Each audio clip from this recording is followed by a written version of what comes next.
So do you have any questions till now from the class that we Yeah, have done till these yesterday? are. Yeah, Anu, please go ahead. Yeah, Anu, Yes. you want to say something? You have any question? I'm good at the moment. Oh, Okay. except the billing. Earlier on the message it said the Harka had the billing issues. Uh-huh. How do we make sure that doesn't happen to us? Okay, so Haraka, how much bill have you got?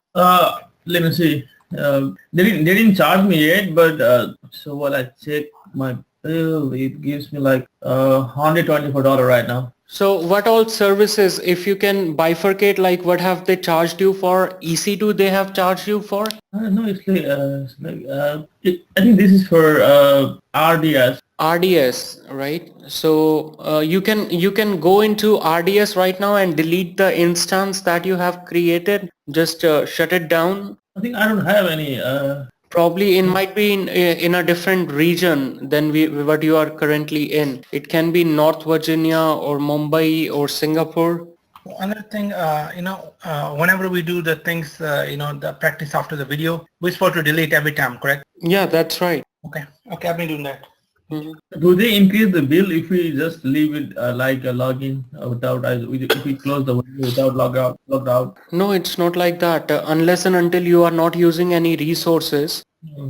you're not going to get billed. Then I don't know why. Yeah, probably one RDS instance is running in your account right now. So what you can do is you can check it in any of the regions like Mumbai or Singapore or North Virginia. Just give it a look in each and every region. You will find one RDS instance running there. Just terminate it. Yeah, I think I only use Ohio and not or I Okay. don't use other reason. We only use reason for US inside US. No problem. You just give it a try. If you face any issue, just send me a screenshot or after the class, I will take a remote of your computer and I will fix it. Okay. All right, everyone. So we have reached to the module 2. We have reached to module 2. So we are done with the introduction and getting started with AWS. Now let's get started with Amazon EC2. That is the very first compute service that we are going to deal with. So let's get started. So in till now what we have learned is we have talked about AWS global infrastructure and its benefits. Then we talked about how to choose the regions. We talked about the instance types, and we also talked about the EC2 purchasing options. Like I gave you an example of real estate where the prices are high, the places which are costlier will cost you more in terms of EC2 instances. The places which are cheap like Mumbai or Singapore for that matter, they are not really cheap, but yes, as compared to other European countries. So definitely the cost of EC2 instance will be much less. Now the agenda for this module is we are going to discuss AMI, Amazon Machine Image. Then we will discuss about security groups, key pairs. We will discuss about tenancy, elastic IP, public IP, and ENI, that is Elastic Network Interfaces. Okay, so let's get started. So what is an AMI, that is Amazon Machine Image? I told you yesterday that it is a raw image or pre-configured bundled software, just like an VMware image, wherein you download the ISO image from somewhere, your friend provides it or you download it from the internet, and with the help of VMware you can create a full-fledged server out of it. So AMI is raw image. It is pre-configured bundled software. Okay, so I showed you if I log into my AWS account right now, aws.amazon.com, and I get into the console. It's logging me in right now. Okay, here I go with my credentials. Okay, so first thing first, I get into EC2. So launch a virtual machine. I am in North Virginia region. I can switch over to Mumbai as well, but North Virginia is just fine. No issues with that. Okay, so I scroll down and I click on get started. Or we can access EC2 from here as well. Just type in EC2 and it will open up the service for you. So all you have to do is click on launch instance. So in North Virginia, 6 data centers are there. That is 6 availability zones: 1A, 1B, 1C, 1D, E and F. Okay, so 6 data centers, the maximum, and we click on launch an instance. So the first thing that pops up is an AMI, that is Amazon Machine Image, which is the image for all the operating systems like Red Hat or Amazon Linux or Ubuntu, SUSE Linux, CentOS, Fedora, SUSE Linux or Microsoft. All right, so each and every AMI is there. Now you can also go in AWS Marketplace, which is just similar to Google Play Store or iTunes, wherein you get plenty of applications for your mobile phone. So you can search for an AWS image. Let us say you want an operating system installed with SAP. Okay, SAP HANA. So you search for that, and the correct spelling is okay. So this is the Red Hat Enterprise Linux SAP HANA installed on Red Hat Enterprise Linux. You select it and it's gonna give you the complete billing information.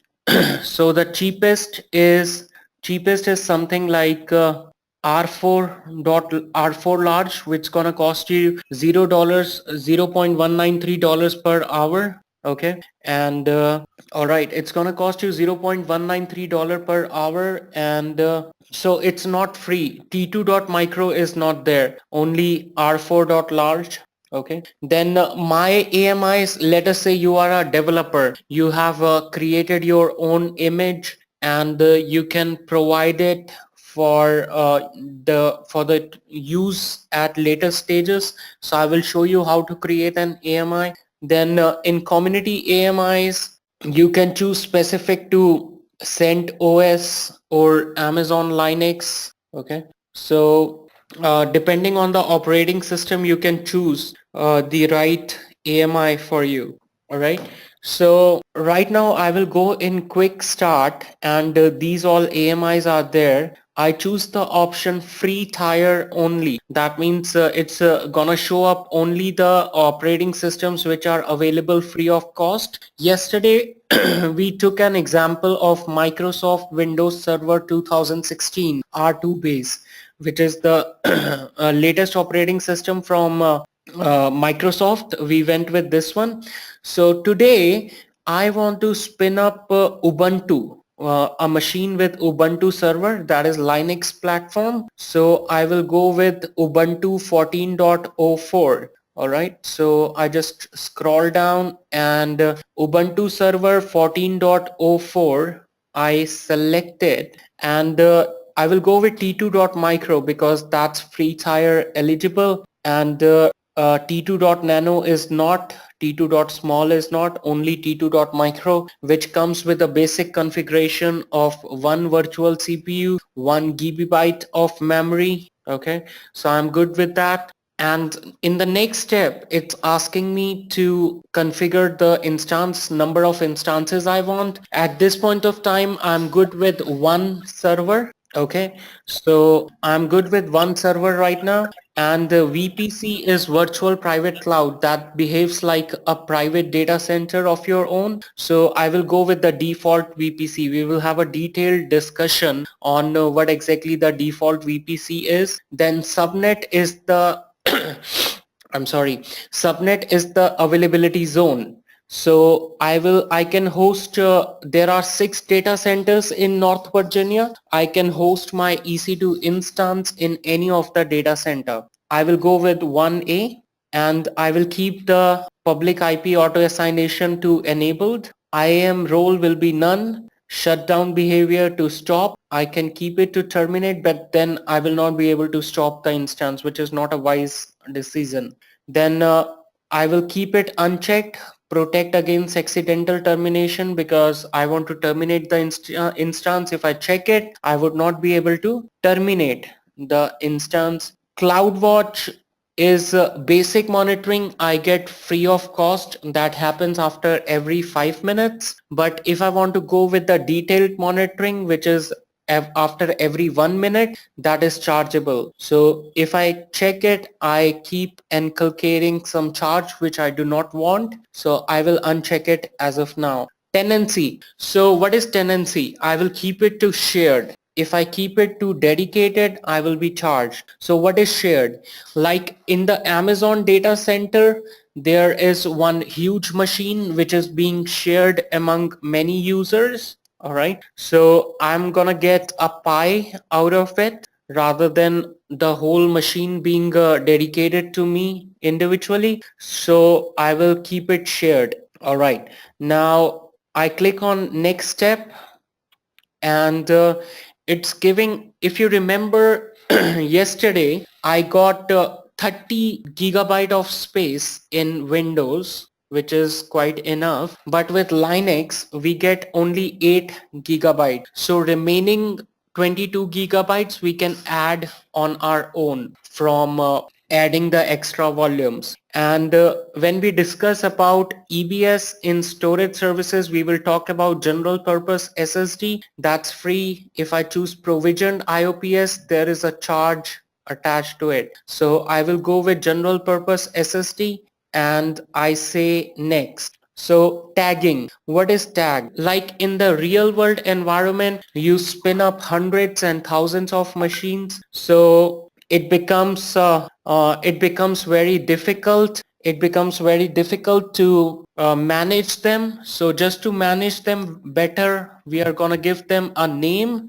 So I will give it a name as instance A. You can give a name as per your convenience. And now security group. What is security group? It is a virtual firewall. What is a firewall? It acts as first line of interface between the internet and your computer. So since we are dealing with virtual world, we have a virtual firewall. It's just like a watchman sitting in front of your building who decides who will go inside the building, and anyone who can go inside the building is allowed to go outside.